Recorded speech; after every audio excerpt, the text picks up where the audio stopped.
Renata Engels, da Universidade de Ghent, e Raquel Freitag, da Universidade Federal de Sergipe. A ideia foi mostrar experiências, né, de fora do país e de dentro do país, né, em relação à língua portuguesa, sobre organização e gestão de coleções de dados, né, duas perspectivas. Então, apresentando aqui a professora Renata Engels. A professora Renata Engels é doutora em Linguística, é professora de Linguística Hispânica e Românica da Universidade de Ghent, especialista em pesquisa de corpos dentro de uma perspectiva funcional e cognitiva, está interessada nos resultados linguísticos de fenômenos de contato entre línguas e culturas advindos de migração.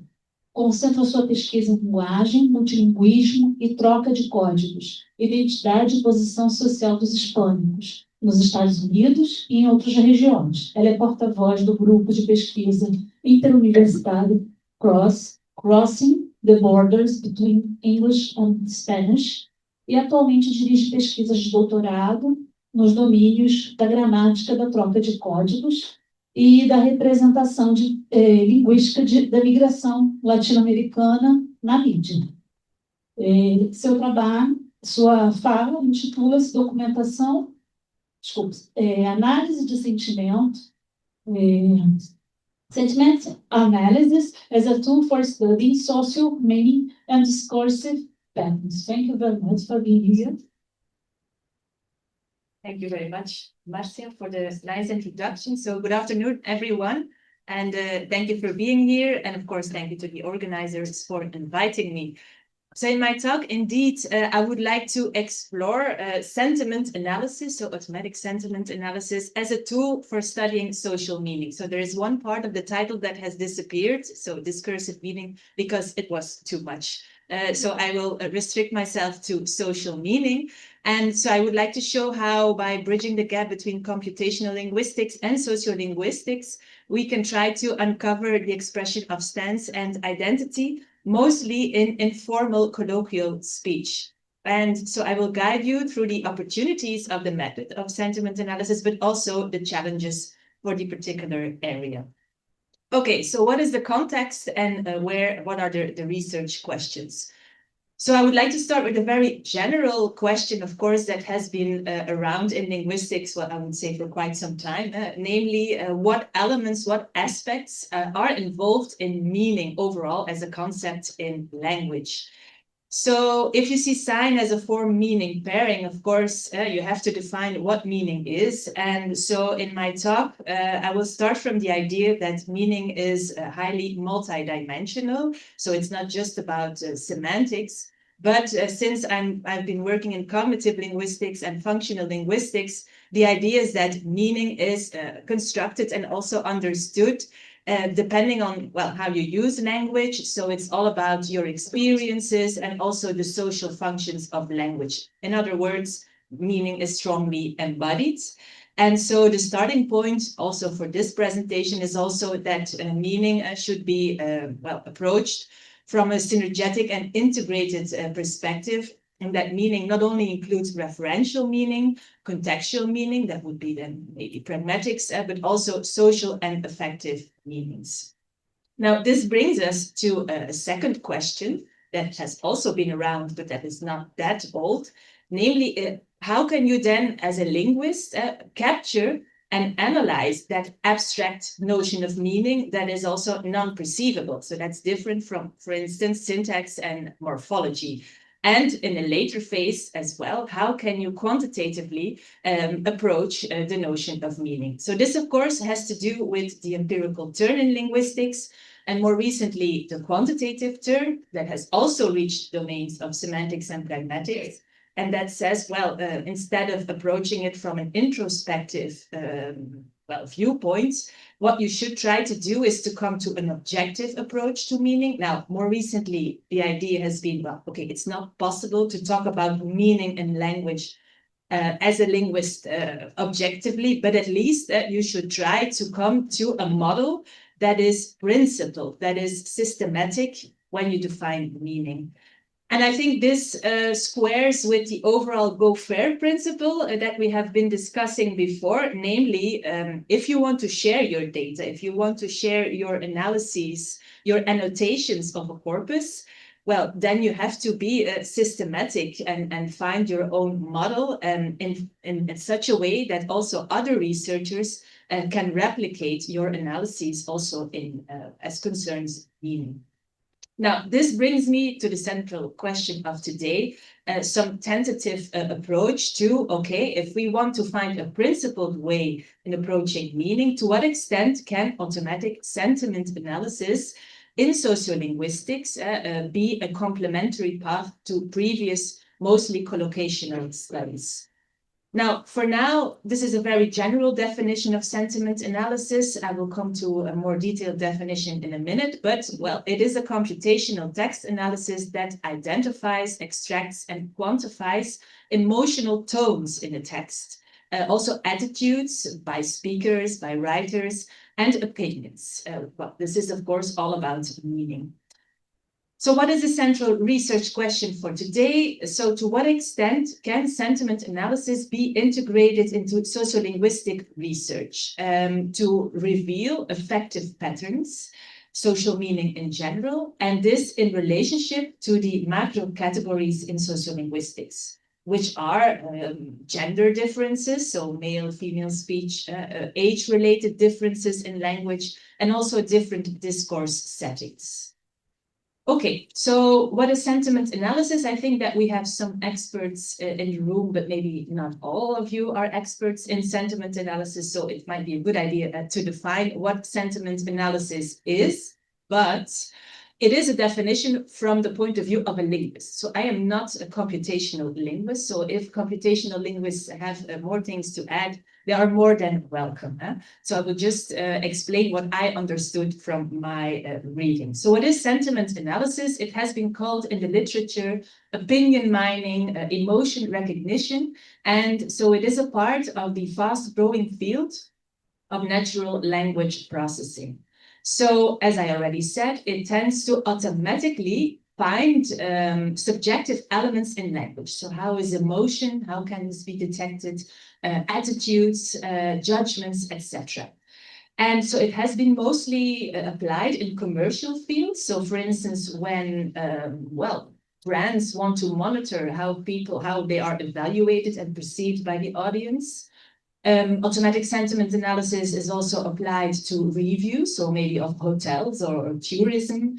And for instance, on social media, if you want to see how hate speech evolves in social media, then this has also been applied. More recently, it also reached the domain of literary studies, so how authors, how they express their emotions in their text, and of course, discourse analysis. So for instance, political discourse. So it could be interesting to do an analysis of Trump's discourse, for instance, and see what emotions come out. Now, without going into detail, but it still is important to explain the difference. In sentiment analysis, there are like two main models. So there is a machine learning-based model and then the lexicon-based one. So in a few words, what is the main difference? If you apply a machine learning-based sentiment analysis, then in fact, this is highly computational. And then there is like, based on statistical data and large training of data, an automatic classification of text. So you put it in a model and then the model says, oh, this text can be classified as positive, negative, etc. So it refers, or it uses neural networks, and for instance, BERT is a model, and GPT, that we are all using nowadays. So that would be machine learning based, and then you have a lexicon-based sentiment analysis, also interesting for linguists. So you have a lexicon that is predefined as to emotion, and so positive, negative, neutral, and then you have some context rules that you add. For instance, if you have double negation, etc.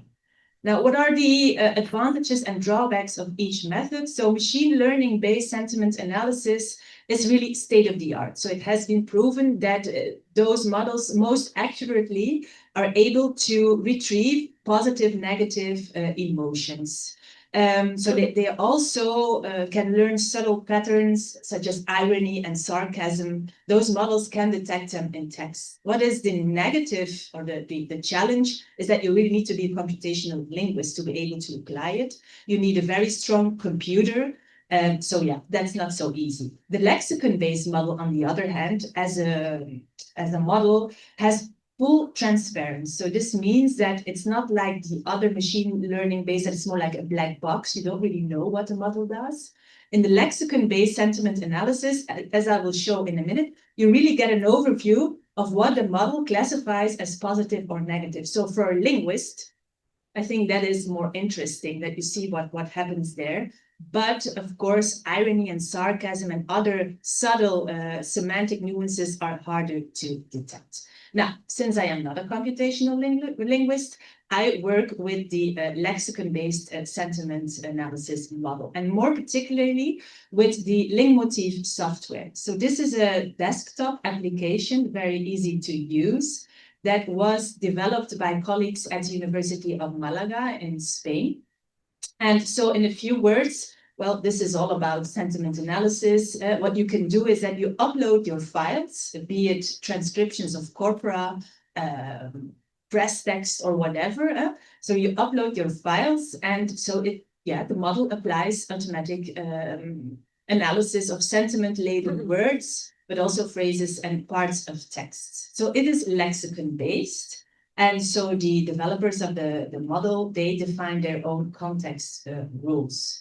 What you get then here, and so this will be important for what follows, are like 2 scores. So the model gives you an overall text sentiment score. Is it a positive, a negative, or a neutral, so factual? And also intensity, that is also interesting. Is the text, if it's positively connotated, is it very intense, or is it more factual? Or yeah, so it gives you those scores. Okay, what have I done with this software? So the data I have been working with is data from the CORMA corpus. So this is the Corpus Oral del Español Hablado en Madrid that we developed at Ghent University with some colleagues, among which also Fien, and colleagues from Madrid. And what we did is between 2016 and 2019, we went to Madrid to record spontaneous conversations in a hairdresser, in a bar, between friends, between adolescents. So it's all about informal colloquial speech. So it really, it's not a semi-directed interview. So sometimes, most of them were aware to be recorded. Sometimes we always told them afterwards. And so it was a semi-secret. So we have about 100 informal conversations and 58 hours of recordings. Now, we recorded those in 4 discourse settings. So there were conversations between friends, between acquaintances, between family members, so at home during dinner, and also customer services. So that would be the hairdresser, pharmacy, a bar, a restaurant, etc. So of course, we also kept track of the sociolinguistic profile of the speakers following the age. So as you can see here, we have a lot of data for teenagers. That was because of the research that was intended back then. But we have conversations for all generations. We mostly have conversations between people with female speakers. So apparently women are more they are more engaged in that kind of tasks of being recorded than men.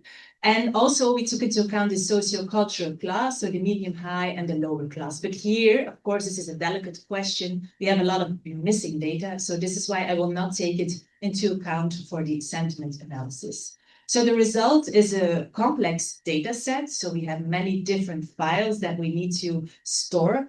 But for the sentiment analysis, we worked with the transcriptions, meaning that we uploaded all the transcriptions to the Lingmotiv software.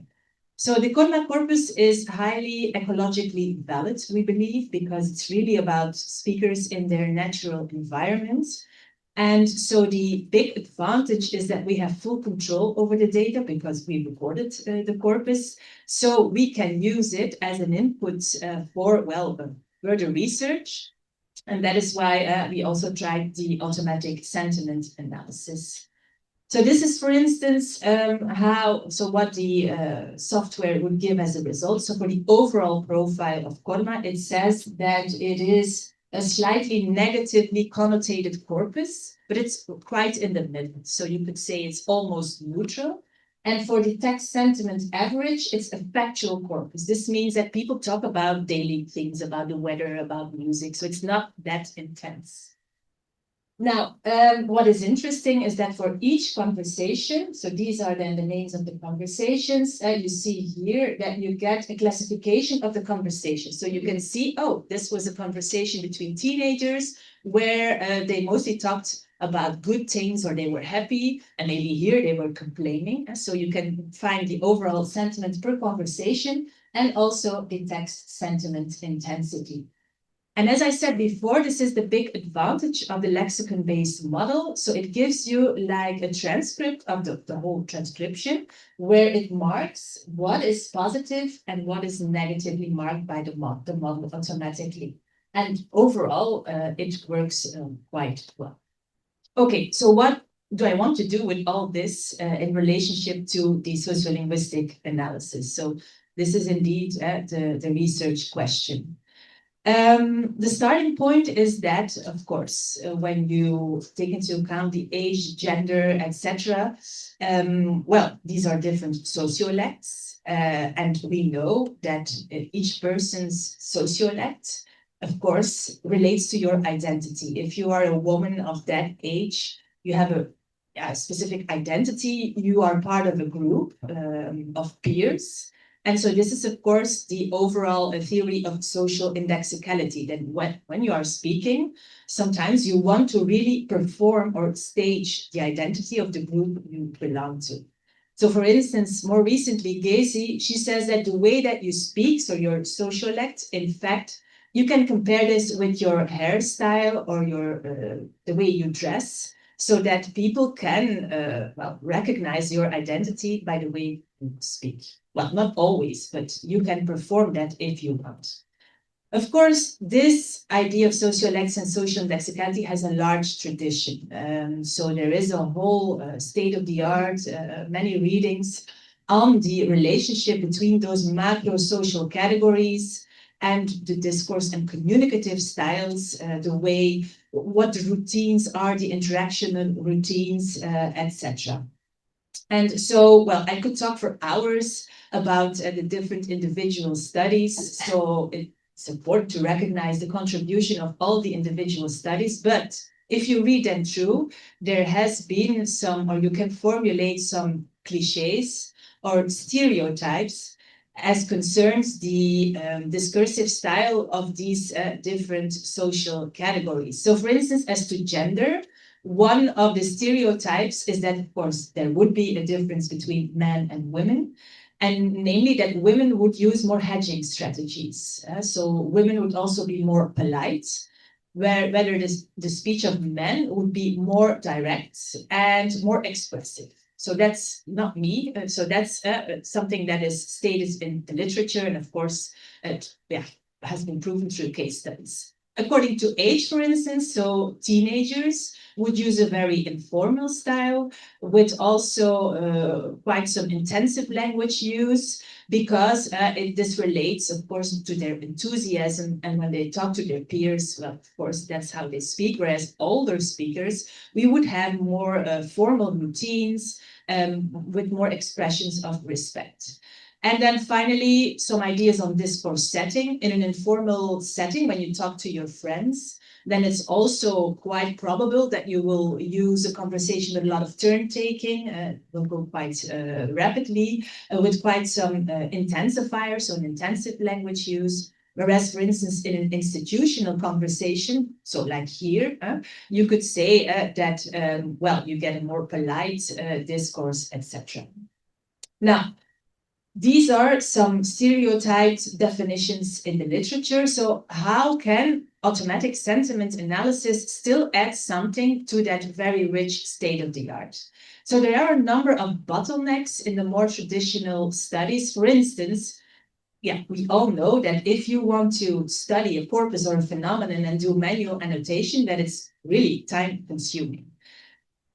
Whereas if you would upload just the files to that application, you get a very quickly indeed, a large scale patterning of what is happening in those conversations. Secondly, as I said, there is a very large tradition that has been going on for decades by many different researchers, and we don't know whether they have been applying the same model, the same criteria. So there are some restrictions as to the comparability. If you just use one model, then, well, again, this would be the advantage that it's just at the same time you get all the information. As I showed before, in other studies, there might be some categorical classifications. The speech of women is like that. The speech of men is like that. Whereas the automatic sentiment analysis can give you a score on a scale. So it's more gradual. And then finally, also interesting, the previous models also say, okay, women talk like that, men talk like that, but the lexicon-based sentiment analysis can show you how a conversation can develop. It can start positively with a high intensity, but during the conversation, the tone can change as well.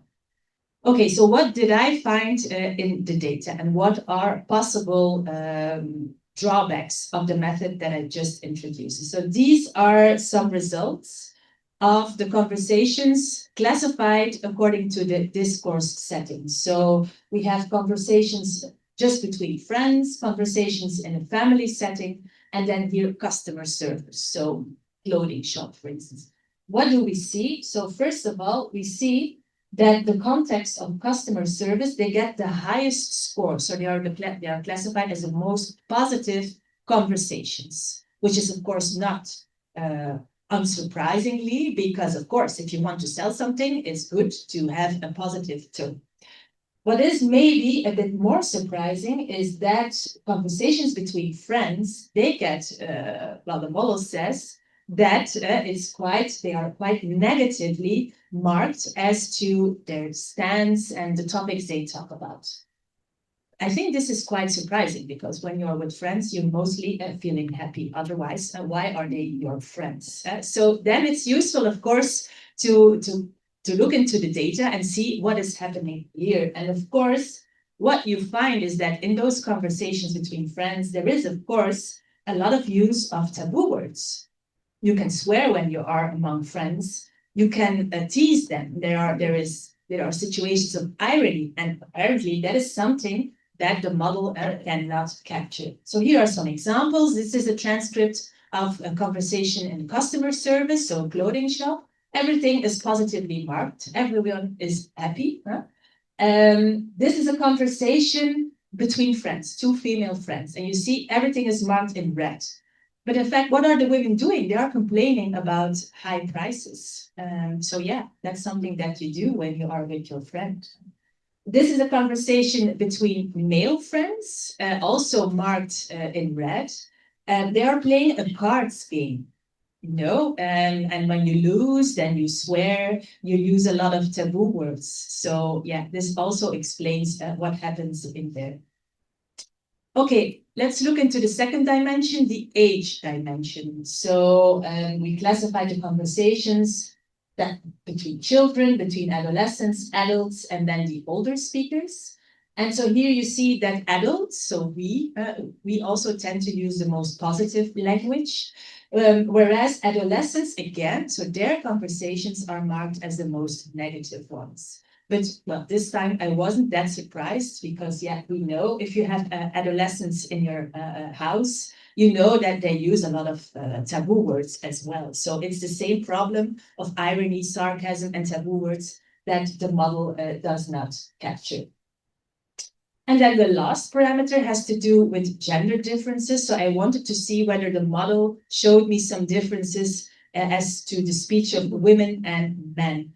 What do we see here? Well, apparently the conversation between female speakers is a bit more positive than between male speakers, but the difference is not that significant. Also, as to the intensity, so do they use a lot of intensifiers, etc., etc.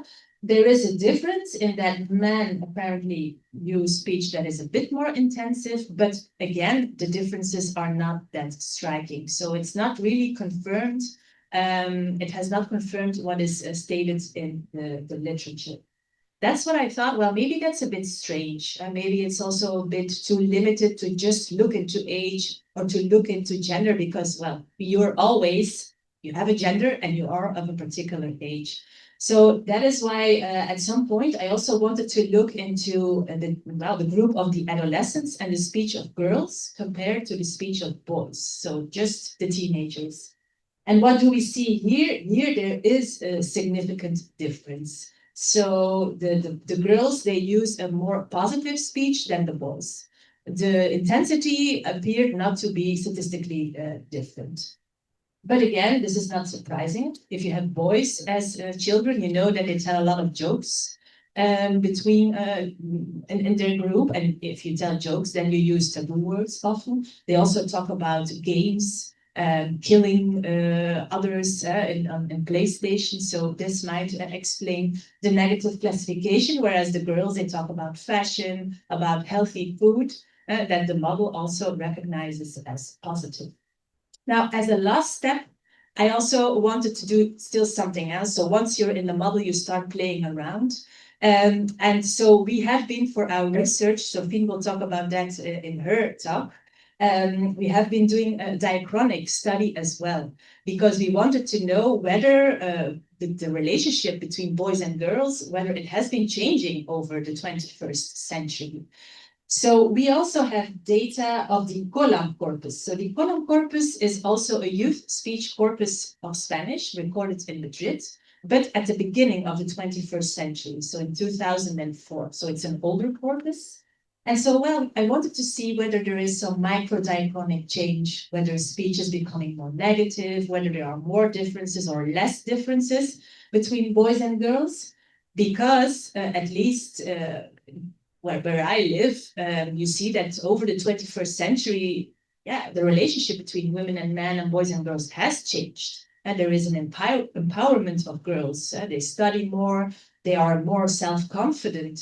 So as a result, this could have two types of consequences as to the speech of boys and girls.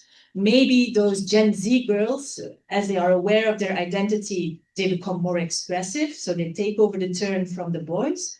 Or maybe you just see in the data that their language is more neutralized, so there are less gender differences. So that's why I did the same thing with the COLAM data, so older data. Here again, the model shows that there is a statistically significant difference, so boys more negative than girls. But surprisingly, there is also a difference as to the intensity.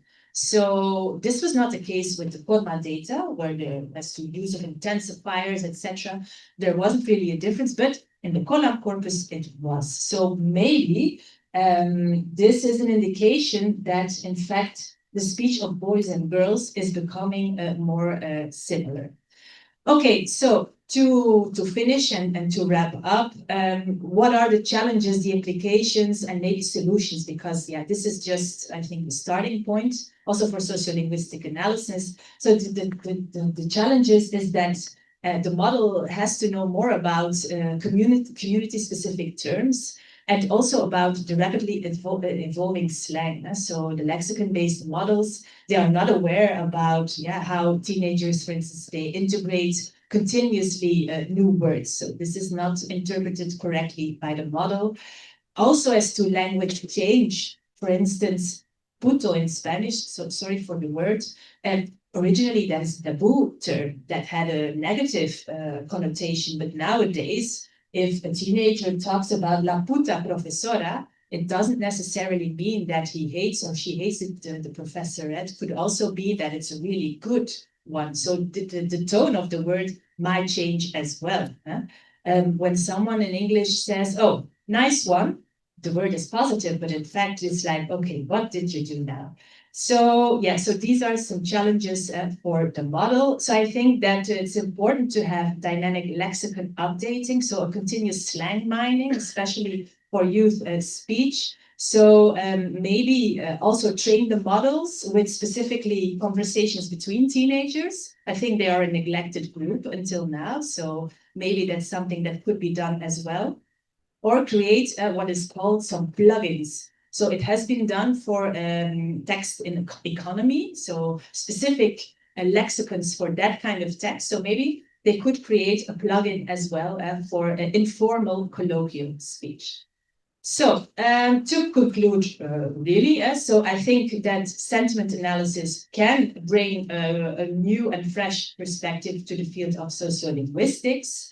It can also track diachronic trends in sociolinguistics if you have the data, of course. So you need comparable, highly comparable corpora. But there are, as I just said, a lot of challenges for which I would like to argue in favor of more interdisciplinary collaboration. So I think it's important that, we have projects between more theoretical linguists, so people with a lot of knowledge on semantics and pragmatics, but of course also experts in sociolinguistics that have a lot of knowledge on discourse, settings, the discourse traditions, with, of course, finally, and this is where the hardest part comes in, the computational linguists, so who are willing to devote a part of their time to linguistic study and to train the models. Voilà, that was it. Thank you very much for your attention. Segunda palestra intitula-se Documentação Sociolinguística da Fala Universitária, Sociolinguistic Documentation of University Speech. Será feita pela professora Raquel Freitag, da Universidade Federal de Sergipe, da área de Linguística. A Raquel é professora titular do Departamento de Letras Vernáculas, atua no programa de pós-graduação em Letras e no programa de pós-graduação em Psicologia da Universidade Federal de Sergipe. É graduada em Letras, mestre e doutora em Linguística pela Universidade Federal de Santa Catarina, desenvolve estudos de reprodutibilidade em linguística, em psicologia experimental, em iniciativas de grandes grupos. Participa da constituição da Rede Brasileira de Reprodutibilidade na Ciência, é pesquisadora associada da Rede Nacional de Ciência para a Educação e editora-chefe da revista Abralim, Associação Brasileira de Linguística. Coordena o Laboratório Multiusuário de Informática e Documentação Linguística, LAMID, da Universidade Federal de Sergipe. Foi vice-presidente da Associação Brasileira de Linguística, Abralim, gestão que implantou a série Abralim ao Vivo e o evento online Linguist Tweets. É membro do Conselho Deliberativo da Agência Brasileira de Fomento à Pesquisa, CNPq, nossa representante da área, trabalha em prol de uma sociolinguística socialmente sensível, alinhada ao movimento Ciência Aberta. A palavra é sua. Obrigada, Márcia.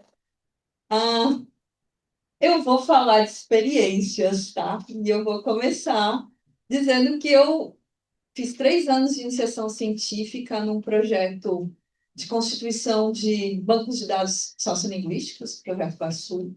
Fiz transcrição, anotação. Meu mestrado foi mais 2 anos na mesma área. Doutorado mais 4 anos, terminei em 2007. Em 2007, eu entrei na Universidade Federal de Sergipe. E a primeira coisa que eu fui fazer, eu vou fazer aquilo que eu sei fazer, aquilo que eu aprendi a fazer. E aí, em 2008, eu aprovei meu primeiro universal no CNPq. Eu constituí uma amostra aos moldes daquilo que eu aprendi em 10 anos, de graduação, mestrado, doutorado. Na minha fase funcionalista, eu dialogava mais com o pessoal do funcionalismo, Flávia, desse tempo. Trabalhei com descrição do paradigma verbal. Aí, em 2010, tinha já finalizado a constituição da amostra, tinha um texto pronto, submetido, aprovado, 2 rodadas de avaliação, recebi o aceite, mas para publicar, me pediram um certificado de apresentação ao Comitê de Ética da Coleta de Dados. Aí eu saí perguntando para as minhas colegas, minhas professoras, para outras pessoas, assim, gente, como é que vocês fizeram para ter esse certificado de Comitê de Ética? E todo mundo assim, o que é isso? Aí, bem, eu comecei a me dar conta, foi ali que caiu a minha ficha de que a cultura de laboratório, de um passar para o outro, de tradição oral, sem ter uma base instrumental, é problemática. Me gerou 2 anos de trabalho, mobilizou 12 bolsistas, resultou num acervo muito bacana, mas que tem limitações de circulação. Então, ele serve, por exemplo, para estudos exploratórios, mas que ele não serve para ser compartilhado, ele não serve para publicação. E aí eu tive que começar tudo de novo. Pode passar, por favor, Pedro. E aí eu tive que fazer uma escolha, né? Uma coisa que ninguém conta, né? Uma hora que move o mundo é dinheiro, né? Então, eu tive que documentar coisas não necessariamente que me interessariam do ponto de vista de curiosidade científica, mas aquilo que eu tinha condições de fazer em função do momento que a universidade vivia. E aí, né, todo mundo pergunta, mas inscrição de fala universitária é tão confortável, né? Não precisa ir a campo, não precisa ir à comunidade, né? Não precisa longos deslocamentos. Pois é, mas é onde eu consegui financiamento para poder fazer o que eu precisava fazer, né? Então, pode passar, por favor, Pedro. Então, na premissa que a educação superior no Brasil, né, eu tenho uma piada, piada não, faz parte das minhas aulas de sociolinguística, assim, a gente só muda de classe no Brasil, a gente tem 5 maneiras de mudar de classe. Nascendo, casando, né, ganhando na loteria, roubando um banco ou estudando. Né? Ninguém vai roubar o banco, né? Quer dizer, ninguém, né? A chance não é legal, para ganhar na loteria tem que jogar, casando e nascendo, não estaríamos aqui. Então, estudando, não é que a gente vai querer mudar de classe. Então, a educação superior, ela amplia a possibilidade de ascensão social. E nós tivemos um período em que nós ampliamos o acesso, né? Atrasados, o Brasil estava atrasado nesse processo, estamos atrasados. Países como Taiwan, Singapura, fizeram esse processo quando eles estavam na janela ah, da, a janela da pirâmide etária, né? E quando tinham muita gente jovem, eles colocaram o máximo de jovens possíveis na universidade para poder fazer uma salvaguarda para a previdência, né, para o futuro. Nosso modelo de previdência é pirâmide, né, tem que ter 2, 3 na base para sustentar um no topo. Quando a pirâmide etária, né, que é um processo que já está acontecendo, vai estreitando a sua base, eu vou ter menos gente na base. Então, essas pessoas têm que ser muito mais capazes de angariar recursos para manter um topo cada vez mais largo. A gente está ficando um modelo contrário. O Brasil saiu atrasado, mas saiu. Né? Nós saímos de um contingente de 550 mil matrículas e chegamos a um ápice, né, de 800 mil matrículas, 880 mil matrículas no ensino superior. Houve uma queda na pandemia, a gente já está tentando voltar, mas é um resultado robusto. Pode passar. Esse processo é resultado da política pública, né? É a expansão da educação superior no Brasil, particularmente período de 2002 a 2014. Foram 2 grandes programas, né? O primeiro foi o Expandir, e o segundo o Reúne. Nesse período, depois houve mais, mas durante esse período nós tivemos 18 novas universidades federais e 182 novos campi. Então, eu fui contratada para o primeiro camp da expansão, né, do Expandir, que foi campus de Itabaiana, na Universidade Federal, no estado de Sergipe. Depois houve várias outras expansões, mas nós fomos primeiro, em 2005. Pode passar, por favor.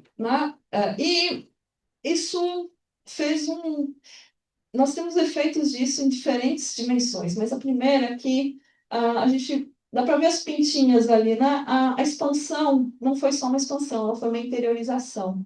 E nesse processo de interiorização, a gente abriu muitas frentes de documentação linguística. Então, há uma grande expansão de documentação linguística em unidades fora do litoral, porque basicamente a gente tinha amostragem de capital no litoral. Com a expansão, nós ampliamos a possibilidade de cursos no interior. Pode passar, por favor. A democratização da educação superior, ela tem dois catalisadores. Um é o Enem, né, o Exame Nacional do Ensino Médio, que foi condição para as universidades que queriam o financiamento do Reúne, elas precisavam aderir ao Enem como exame de seleção. E o SISU, que, na minha opinião, é um dos programas mais bacanas, porque quando eu fiz vestibular, eu me inscrevi em agosto para um curso para fazer uma prova só em janeiro do outro ano, né? Eu tinha que escolher um curso para fazer uma prova em janeiro do outro ano, né? Naquele momento que a gente está cheio de indecisões, não sabe o que vai escolher, mas eu tenho que escolher em agosto aquilo que eu vou fazer em janeiro para cursar no outro ano, e se eu não gostar, eu passo por todo o processo. SISU é uma e ainda mais, né? Eu tinha que escolher uma universidade, porque, perversamente, as universidades faziam um dia coincidir com o outro, na sobreposição de dias de prova, para que as pessoas não pudessem fazer em dois estados para potencializar, por exemplo, a sua chance. Então, eu ou fazia em Santa Catarina, ou no Rio Grande do Sul, ou no Paraná, embora o deslocamento fosse relativamente perto, mas eu sempre um dia sobrepunha, um vestibular sobrepunha o outro. Era para não acontecer isso. Então, com o SISU, eu faço a prova do Enem, com a minha nota do Enem, eu vejo onde eu consigo uma vaga. Nem sempre é o curso que eu queria, mas é o curso que eu consegui. E essa oportunidade, ela é uma oportunidade que ampliou esses números e tem trazido mudanças em diversos sentidos. Pode passar, por favor. As mudanças vão desde a ampliação, né? Esse mapa é o mapa de Sergipe, então o círculo vermelho maior era onde havia universidade antes do Reúne, né? Depois tem mais 4 novos campi, depois tem um novo está sendo construído, pode passar. Isso trouxe várias mudanças sociais, então, mudanças sociais no sentido de movimento, especialmente cidades do interior, as pessoas pensam assim, por que vai botar uma universidade lá no final do mundo? Porque lá no final do mundo eu vou desenvolver economia, né? Eu mudo vidas, né? De repente começa a ter um loteamento, começa a ter comércio, começa a ter toda uma cultura econômica em torno da unidade da universidade, mas esse não é o ponto. O ponto é que a gente teve um perfil de estudante ingressando bem diversificado. Diferentemente daquele estudante que vinha de uma tradição de estudar nas melhores escolas particulares, fazia o vestibular, entrava na universidade. Com o SISU, nós tivemos uma diversificação do perfil. E a universidade teve que lidar com isso, né? Nós temos, no mesmo espaço, convivendo estudantes de origens geográficas diferentes, variedade de classes sociais, então a política de cotas junto com essas políticas também dá uma variabilidade maior, e isso leva a diferentes repertórios linguísticos. Então, a universidade começa a se transformar num espaço de contato linguístico. E contato é conflito, né? Os conflitos emergem dos comentários dos professores, que esses alunos não sabem ler. É um fato, a simetria de leitura entre a expectativa daquilo que a gente tinha do estudante que vinha de uma tradição de uma escola particular, fazia um exame vestibular e entrava, e um aluno que vem de SISU e vem de diferentes realidades, isso leva a mudanças dentro do próprio modelo internamente, né? Então, há uma diferença, essas variedades coexistem, né? E elas marcam espaços. E, ao mesmo tempo, elas incentivam ou demandam políticas. Né? Pode passar, por favor. Né? E é nesse gap de políticas que eu consegui uma maneira de manter minha atividade de constituição de amostras linguísticas. Né? Então, bem, constituição de amostras linguísticas, a gente precisa de recursos humanos, né? Precisa de bolsistas. Quem move a pesquisa na área de documentação linguística é bolsistas. Então, uma maneira que a universidade me permitia de formar recursos humanos para lidar com documentação linguística era por meio de apoio de programas de apoio acadêmico, programas de apoio à leitura e escrita. Então, nesse sentido, bem, é um projeto bem mais amplo, a gente trabalha com escrita, eu nunca gostei de trabalhar com escrita, eu gosto mesmo de fala, né? Então, as minhas colegas trabalham com escrita, mas eu partia do pressuposto que eu precisava saber quais eram os padrões de fala, para poder pensar em intervenções depois na escrita, né? O propósito é pesquisa, mas o meio de implementar isso foi por uma ação de apoio pedagógico. Então, é nesse sentido que a gente começou, depois de todo um aprendizado, né, de que tem que passar por um campo de ética, que tem que ter uma normatização para isso. E todas as minhas experiências, então, eu entrei em 2007, mas é só a partir de 2019 que eu comecei a me sentir segura para fazer uma amostra que eu considerava digna de ser compartilhada, né? Então, a primeira coleta, né, essa amostra foi chamada de deslocamentos. A gente tem trabalhado com ciclos de 2 anos, né? Então, tem uma coleta que foi feita antes da pandemia. A segunda coleta nós fizemos logo no retorno, e aí ela já não era mais só o áudio, era o áudio e o vídeo, mas especialmente porque a gente está interessado em expressões, microexpressões faciais, uma análise de sentimentos corporificada mesmo, a gente trabalha com descrição de padrões faciais. E a nossa próxima coleta, que a gente pretende iniciar agora no segundo semestre, está em fase de desenho para iniciamento. Essa é uma coleta, essa é uma amostra que considera as categorias clássicas da sociolinguística, gênero, né, um perfil de escolaridade, um perfil etário, mas tem foco na mobilidade estudantil. Então, pode passar, por favor. Então, a gente tem diferentes tipos de mobilidade dentro da universidade, desde aquela mobilidade permanente, pessoas que vieram de um lugar, se mudaram para a cidade, ficaram, aquela das pessoas que vêm, ficam um período de estudo, depois voltam para suas casas, e aquela das pessoas que vêm e voltam todos os dias, vão e voltam, né, da sua cidade para lá.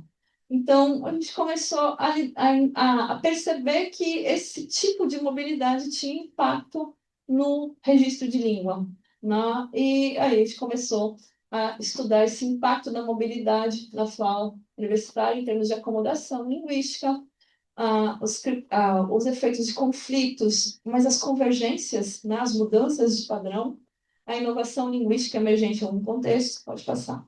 Então, basicamente, a amostra é estruturada em 4 deslocamentos. O primeiro deslocamento é aquele de pessoas que nasceram na cidade e que estudam na universidade, saem da sua casa e vão para a universidade todos os dias.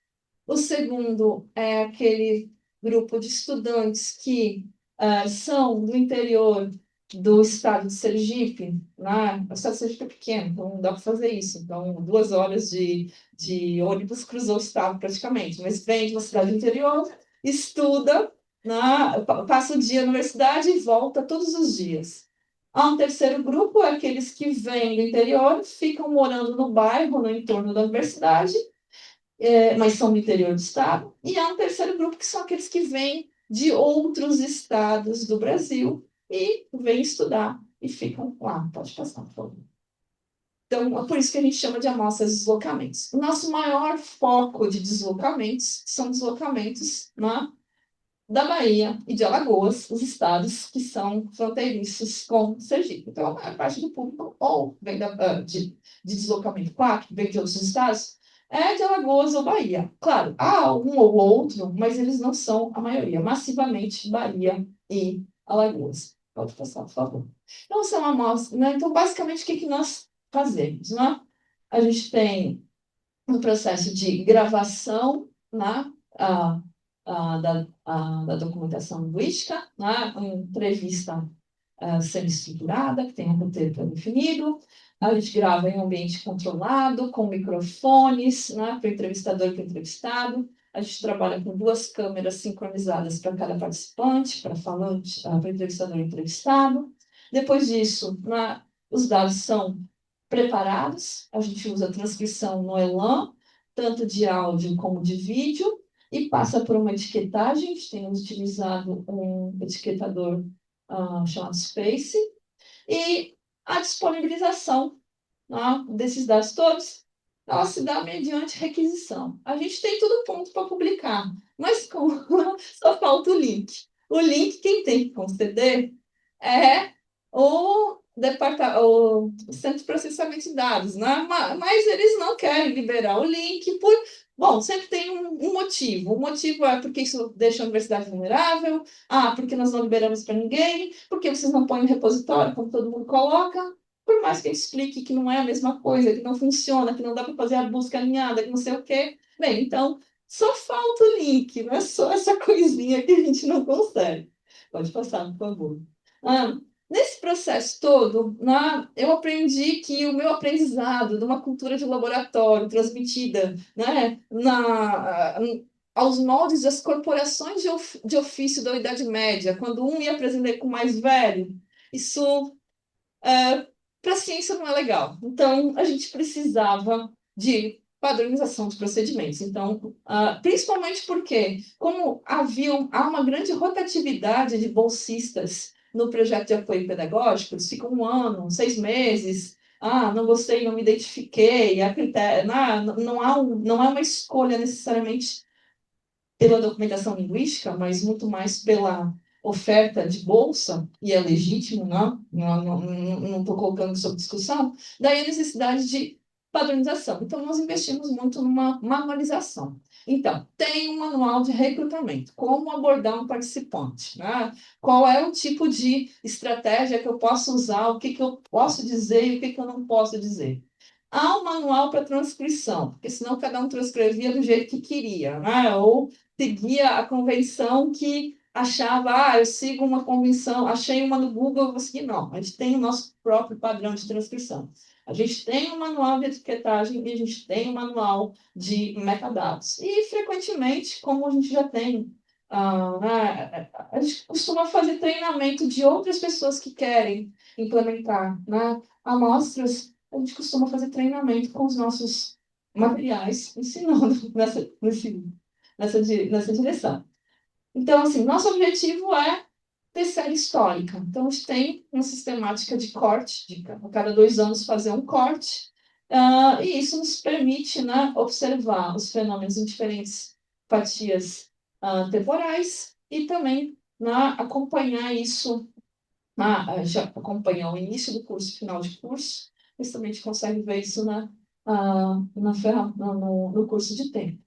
A gente investe fortemente na formação de recursos humanos, na treinamento para lidar com dados linguísticos. É um treinamento que é importante para quem vai para uma área de descrição linguística depois. A pessoa precisa saber como lidar com seus dados, com seus próprios dados. Tanto treinamento na transcrição, na etiquetagem, como no próprio gerenciamento, que tipo de metadados eu uso, como eu registro, como eu salvo o arquivo, né? Não, eu não posso salvar no pendrive, se o pendrive queimar, tem que ter no pendrive, numa nuvem, enfim.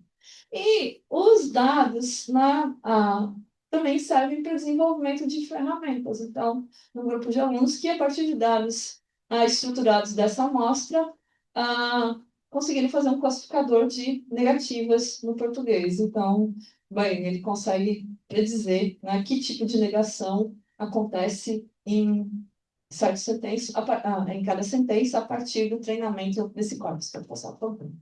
Então, assim, o que a gente tem de produtos? Os produtos ficam limitados ao que o repositório institucional permite. Então, as dissertações podem ser, as teses podem ser compartilhadas. Os dados não são aceitos pelo repositório institucional, né? Por vários motivos, porque tem que ter um software específico, eles só aceitam se for PDF, e eu não... O Elan tem uma saída diferente. Se for TXT, pode? Também não pode, é PDF, pronto. Então, as dissertações de teses que são decorrentes da descrição dessa amostra, algumas delas são teses e dissertações sobre a amostra, é o caso dessa que eu coloquei aqui, que uma orientanda minha de doutorado, ela fez todo o protocolo de anotação e gerenciamento das amostras, isso foi o tema de tese dela. Pode passar, por favor. O que a gente compartilha? A gente compartilha os nossos conjuntos de dados anotados em uma plataforma de compartilhamento aberta, como o Open Science Framework, né? Nós temos adotado essa como padrão, por vários motivos. Ela permite várias pessoas trabalhando coletivamente, ela permite o compartilhamento dos arquivos, ela permite o registro de hipóteses, e isso é bastante interessante. Ela tem um formato estável, né, quando a gente está citando reuso de dados. Pode passar, por favor. A gente compartilha resultados em preprints com indicação dos dados para quem quiser testar do RCF, né? Então, há uma vinculação. Então, os dados, o código não está disponível, mas os dados podem ser acessados, os dados estruturados daquela amostra podem ser utilizados ali de maneira aberta, pública, sem solicitar acesso, né? Está aberto. Pode passar, por favor. O que a gente queria fazer, né? Eu disse que estava tudo pronto. A gente tem já toda a estrutura pronta, tudo pronto. O que está faltando? O raio do link, né? E um servidor. O servidor que eu tenho na minha sala, já montei a estrutura toda e eu acho que eu consigo manter ele pelos próximos anos. Eu fui. Acho que vai fazer. Não faz muito tempo. De 2021 a 2024, eu fui coordenadora do Comitê de Letras Linguísticas do CNPq. E eu presidi o julgamento de 2 aniversários. A quantidade de projetos que se propunham a ter como produto final constituição de amostras é muito grande dentro da área, muito grande mesmo, tanto na área de linguística como letras. E todo mundo coloca lá um orçamento. E algumas pessoas não têm a menor noção de orçamento para armazenar dados, né? Então, R$ 2.000 para fazer um site, R$ 2.000 para armazenar a nuvem, né? Outros põem R$ 20.000, então eu vi entre R$ 2.000 e R$ 20.000. Só que o fato é que o orçamento universal é por 3 anos. E aí, o que vai acontecer depois, né? O site, se a universidade não tiver dentro do seu repositório, dentro do seu espaço virtual, uma política de abrigar esses dados, são dados que vão se perder no espaço. Então, se a gente somasse todos os projetos, né, e foi daí que, né, a gente deu muito fôlego para a ideia. Pode passar para o próximo slide, por favor? Eu acho que é. Não, isso é o que a gente gostaria de fazer e não consegue. Enfim. Vejam, essa parte não é a parte difícil. Difícil é colocar no ar. Pode passar o próximo. Né? Então, assim, a gente tem uma demanda por um espaço. Então, assim, se vocês querem sinceramente minha opinião, eu gosto de fazer isso daí? Não, eu só quero minha descrição dos meus dadinhos. Mas, para eu poder descrever meus dadinhos em paz, eu tenho que ter uma estrutura de salvaguarda. E não é um problema meu, esse é um problema coletivo. E não sei se é só da linguística, a literatura também tem o mesmo problema, né? Onde guardar os acervos dos escritores. Então, assim, a gente tem lutado por o que nós queremos, o que resolve nossos problemas. Eu não vou mais incomodar, já falei, eu não vou incomodar mais vocês. Eu só quero um lugar onde eu possa lá colocar meus dados, compartilhar. O que vão fazer com eles não me interessa. Eu só quero saber que os meus dados estão ali. Quando eu quiser usar, eu posso lá pegar ele de volta e eu fico tranquila, eu durmo tranquila de que se o disquete queimar, se as goteiras, né, molharem meu servidor, e tá tudo bem. Então, a gente tem lutado por uma plataforma da diversidade linguística brasileira. A gente submeteu uma proposta para o INCT, foi um grupo muito grande, não só de sociolinguística, mas também pessoal de psicolinguística, que tem dados de aquisição, dados de síndrome, dados de envelhecimento. Nosso projeto, né, foi aprovado, mas fora da faixa de recursos, e a gente decidiu compartilhar no céu preprints. Eles me pediram para escrever um texto de divulgação sobre isso, porque sabe que é a primeira vez que alguém compartilha o resultado. Nós estamos compartilhando os pareceres também, para quem quiser aprender com a experiência. Já antecipo, tem 3 pareceres, 2 excelentes, e um, né, que, em outras palavras, diz que é um bando de periféricos megalomaníacos, né? Mas somos periféricas em todos os sentidos, periféricas na linha de financiamento, periféricas porque a maioria é de universidade lá, daqueles pontinhos do interior, né? Não é a linguística não foi convidada para a festa da IA, né? A IA só está convidando o pessoal da computação, a linguística está sendo omitida.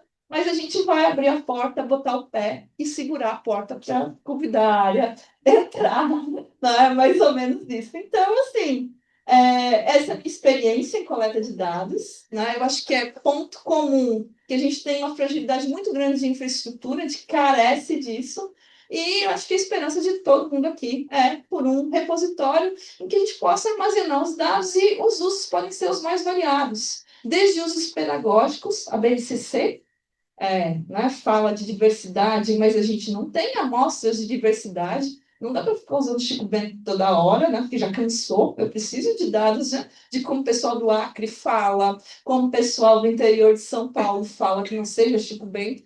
E, né, dados reais, de pessoas reais. Então, há muitos usos, há muitas possibilidades para isso. Então, pode passar o último. Era isso. Muito obrigada. Espero que não tenha desanimado ninguém.